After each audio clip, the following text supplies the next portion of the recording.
Morning, everybody. Welcome to the DFS Minute for Monday, May 26, 2015. I'm your host, Michael Rathburn, aka Rath. You can find me on Twitter at FantasyRath. And thank you for joining us here at rotocurve.com.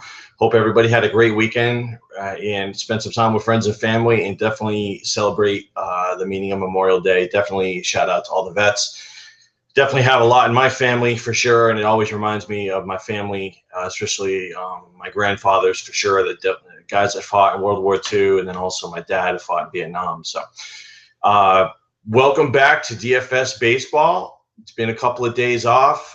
Did play a little bit over the weekend, not too much, and was hanging out and chat a little bit, but definitely did try to take some time off and then try to gear up here. Really, I talked about it, I believe, on Friday when I said there was going to be some overlay. And there was definitely on some of those Boston qualifiers on DraftKings. They were running pretty short. And then on FanDuel, I believe on Sunday, there was a lot of overlay. And we saw the kind of the fallout on Monday in that if you played on FanDuel early on Monday at 12 o'clock, there were no tournaments posted at all. They had no tournaments posted from 12 p.m. to 1 p.m. Eastern yesterday, which was very strange and a lost opportunity because DraftKings had a huge amount of inventory posted and they all filled. So definitely something to keep an eye on, and a little bit of a head scratcher. Not sure why they would leave so much money on the table, seeing that they were sold out. But that's just my observation. Definitely Memorial Day is the first mile marker for DFS baseball for the industry. Second mile marker is July 4th. You're going to start to see overlay in these qualifiers. The one thing I will say, though, is, they are going to these massive $500 and $1,000 qualifiers, and they're probably going to milk that as long as possible until they stop filling. So, but I would still feel like there's going to be some overlay opportunity, whether it's to satellite in or whether it's that they run out of guys that are going to play at 500 and 1,000. But definitely be aware that we still have a long way to go. We have a full 2 months of baseball before we hit August 1st.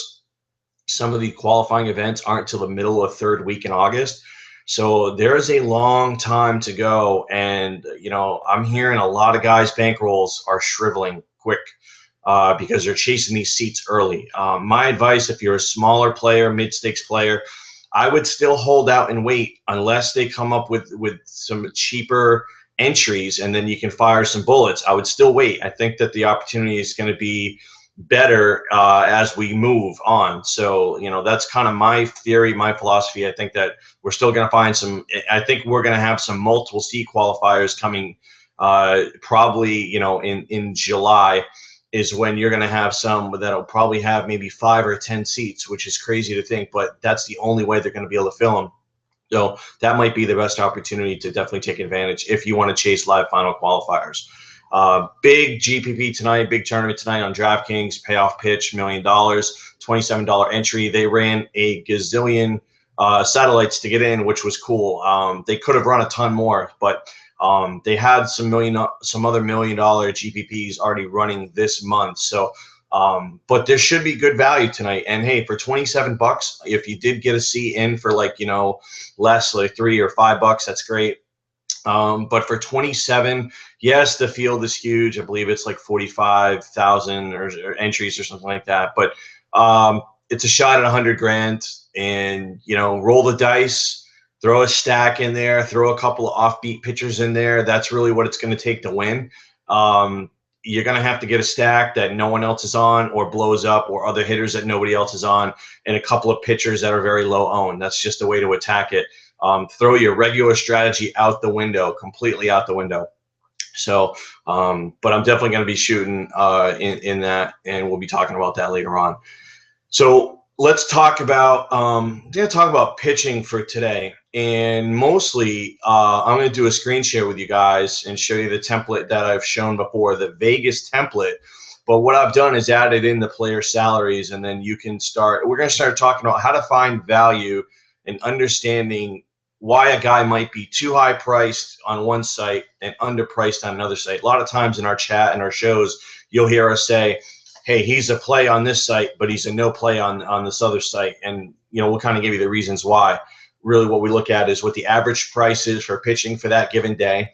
And then we also know that pitching is higher priced on FanDuel than it is on DraftKings. So if we see a guy that's cheaper on FanDuel, now all of a sudden he becomes somebody that you might want to take a look at. Again, this all goes in with your daily research. It's not an absolute. It goes in with the Vegas numbers. It goes in with the matchups, the team hitting, what are they doing against that handed pitcher, and what does that pitcher do against particular hand-hittedness batters as well. So we take all those things into consideration, and that's how we try to find the best place for the day. We try to give you the best 2 cash pitchers for the day, and we try to give you a couple of tournament options as well. We're trying to hone in on like maybe 5 or 6 guys for a given day, and then we'll give you a couple of guys that we feel you should lay off or fade. That we're not looking to put out 10 or 12 pitching selections. It's just not feasible. It's overload. It's too much. And, you know, we want to really hone in on who the best guys are for the given day. And we also want to give you the reasons why. So let's hit up the screen share this morning real quick.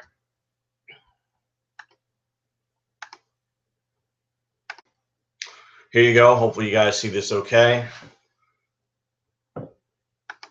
I'll blow it up a little bit. All right.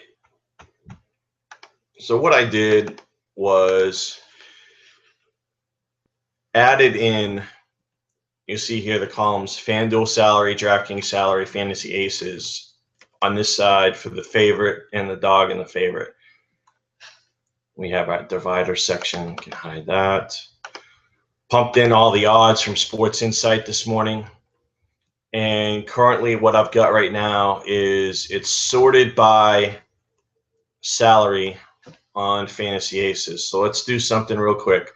So we got all the matchups. We got the salaries. The one pitcher that is not listed today on Fantasy Aces is Urena from the Marlins. Not that big of a deal, but if he was, he would have only been listed at probably 4,500 anyway. And at that price, he's definitely not a play on that site, and I'll tell you why. So we got the odds, we got the money line, we got the total, the favorite, the dog, and the projecteds, and the differentials. So let's take a look at, let's just go money line today. Let's talk about the top guys. Who are the biggest favorites? So we're looking at Kershaw, biggest favorite across the board. Now, see here, now I'll tell you this, the average salary for pitchers today on FanDuel is $7,300. On DraftKings, it's about $6,800. And on Fantasy Aces, it's about $5,800. So what I'm looking at is I'm looking at Kershaw at being $1,200 more on DraftKings than he is on FanDuel. But FanDuel's average salaries are typically more. So what that would tell me is that he actually has value on FanDuel, especially being a one-pitcher site with softer hitting salaries. So I think you can play Kershaw on FanDuel today. I think on DraftKings, he's a very tough play. At 12-2, and if I want to stay under a $20,000 threshold for pitching, I'm looking at guys like maybe Jaime Garcia, Matt Shoemaker, Clay Buchholz. I don't feel comfortable with those guys. As much as Shoemaker is a 160 favorite with an 8.5 total, which is a little scary, in a pitching ballpark with a San Diego Padres team that's not hitting. And what that tells me, do they think that the Angels are going to put up a gazillion runs? Well, they kind of do. It's got a 2-run differential, 5-2 to 3-3, give or take.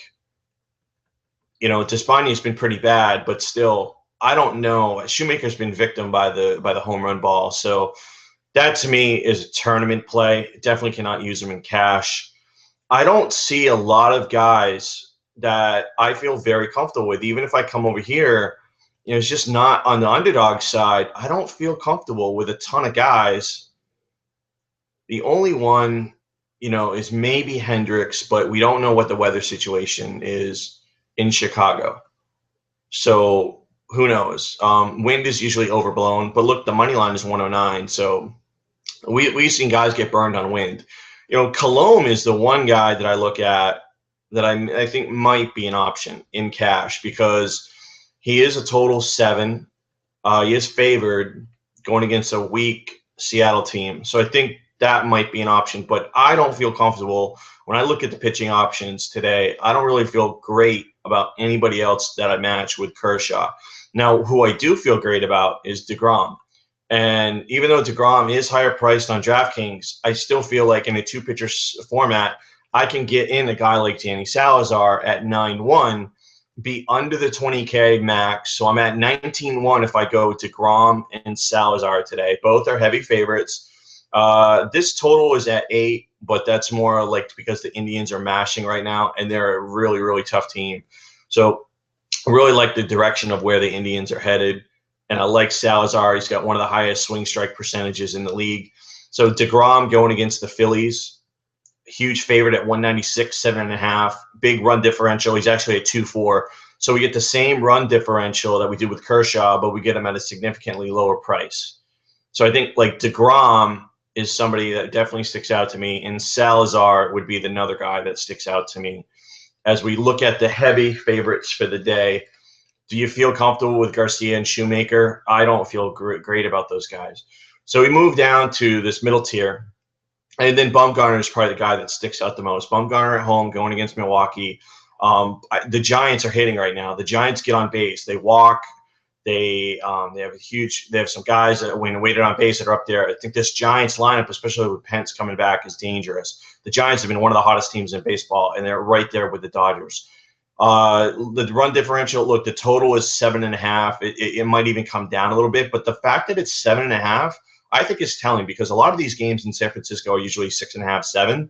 So I think that they definitely feel like the Giants are going to be able to put some runs up on Garza. So that number is not going to go to 8. It's just way too high. It's way too risky, but especially with being National League. So if you notice, you got 8.5 LA in the American League, 8 in the American League, 9 in the American League. You got 8 with Pitt, Miami, because Urena is the rookie. So you got that at 8. But if you notice, National League, your heavy favorites with your lower totals are going to come from the NL. The one game, you drop down, the one game that's a little bit of a head scratcher to me is Price against Chavez. Now, I know the game is in Oakland, but Oakland's been playing horrible, and they usually struggle against left-handed pitching. And I think this 117 is kind of low, and I wouldn't be shocked if this number goes up. The 7 I definitely get because it's in Oakland. They haven't been hitting, but you got to think that Detroit should be able to put up some runs. But I know Chavez is okay, but this 117 to me seems a little fishy. I think we might get some movement on one of these numbers in a big way. It wouldn't shock me if Price goes to 135, 140, or it wouldn't shock me if that number goes to 7.5. I think something's a little off with that. So seriously, we don't know the total on the Washington-Chicago game yet. And then Colomé, I think, is a very interesting guy. He is favored. He's slight favorite. He's at home. It's a 7 total. So I think for me, he really jumps out, especially on DraftKings at 5,600. If you wanted to go Kershaw with Colomé, you could do it, and you would be at 17.8. If you want to go in a tournament with DeGrom or Salazar and Colomé, then you're really looking at like 15.6 or 14.7, where you can stack some heavy bats. So I think in a large tournament, there's going to be some options there. You can even look at Bumgarner as well. So I think on the favorite side, that's what we're looking at. When we do a sort by total, we can see that there's 3 games that are 6 with the Kershaw game. Who would have ever thought that Tehran would be an underdog, 235, which is pretty crazy. You've got some small favorites with low totals. Like I said, with Price, I have a feeling that Price number to me doesn't feel right. The Colomé number definitely feels right, although I think the Colomé number is going to go up. Tampa Bay's been playing pretty good, and it wouldn't shock me if Colomé moves to 120, 125, or even 130 today, which would make him an even better play. So you see he's got tremendous value here, I think, on DraftKings. And then we've got a lot of 8s, 8.5s, and 9s. So you're going to have some hitting options today, especially Toronto going against Danks. Those big Toronto right-handed bats going against John Danks. When we go over here and we look at the favorites and the projected total for the favorites, you're going to see that Toronto is going to be the number 1 projected scoring team today. So Toronto's at 5.4. You got LA at 5.2. Which is mostly because of, against Despaigne. But LA's offense is a little shaky, so I'm not sure about that. The Mets, are you going to stack the Mets? I know it's Jerome Williams, but that Mets lineup is pretty scary right now. This is all DeGrom. It wouldn't shock me if this number drops to 7. It's 7.5 now. I have a funny feeling it could drop to 7. 7.5 to me feels a little bit high. This game is going to have a lot of action. You're looking at 117 and 9, Tillman and Feldman. So there's going to be some action on Baltimore and Houston. So Baltimore bats and Houston bats for sure today are definitely going to be somebody in play. Cleveland bats against Wandy Rodriguez. And Wandy Rodriguez has been pretty good, but this Cleveland offense right now is really humming. And then we got this wild card with Pittsburgh bats against Urena, which I'm staying away from. It seems like this year, a lot of guys that are unknowns and have just come up for the first time to pitch, they seem to have the edge on the batters this year, time and time again. And Urena's not bad. I'm going to talk about Urena a little bit, but he's actually got me intrigued on FanDuel at 3,000 in a tournament. The price is so cheap. He's a no play for me on DraftKings at 4K, but at 3K, you can fit in some monster bats today. You can fit in a monster like Toronto stack and build around that with Urena. Now, with Urena, you're just hoping that you don't get negatives. And if he can get to 5 innings with maybe 2 runs or 2 runs allowed, it doesn't seem like he's going to walk that many guys. And we'll talk about that. But look, if I can get maybe a 6 out of Urena, obviously you like to get an 8 or a 10. But if you can get a 6 out of Urena and then just have your offense blow up, that's really what you're looking for. I think you're going to see a lot of Urena stacks with Houston, with Baltimore, with Toronto on FanDuel today. That would be my guess because the salary is so low. And then we go down here, and then you'll see the rest of the board. So let's talk about finding value with starting pitchers. We talked about it a little bit earlier, and one of the other guys that stuck out for me today, I don't know if he's going to be a play or not, is I look at who are the cheapest pitchers that are favored. So let's go with the favorites who are on this side, and let's look at the cheapest guy on the board. You got Michael Lorenzen at home for the Reds against the Rockies and De La Rosa. Now, you're going to want some right-handed Reds bats today, probably Frazier, probably Cozart. Brandon Phillips just stinks. But what really jumps out to me is you got a favorite. Now, it is 8.5. I think a lot of that's going to come on the Red side. But you got him at 4K. Lorenzen at 4K on DraftKings today. He is favored, and it makes for a very interesting tournament play. So, to Lorenzen at 4K, to me, I have 5.3 on FanDuel. I think he's probably off the board. That's just a little bit too much for me. But at 4K on DraftKings, I think there's going to be some huge value there. So that's a guy that really stood out for me. What I'll do, though, is I'll kind of look at my research and try to focus in on Lorenzen. The other guy you look at is Colomé. It looks like Warren I'm going to stay away from because he's going against Kansas City. So we definitely stay away from Kansas City. But, am I going Locke? I don't trust Locke. But Colom's got some upside. So like Lorenzen and Colomé are probably a couple of guys that I'm going to look at on DraftKings as far as does it make sense to throw them in a tournament with a guy like Kershaw, Bumgarner, Salazar, things like that, DeGrom. So, those are some of the things that we're going to look at today and we're going to talk about. Let's head back over.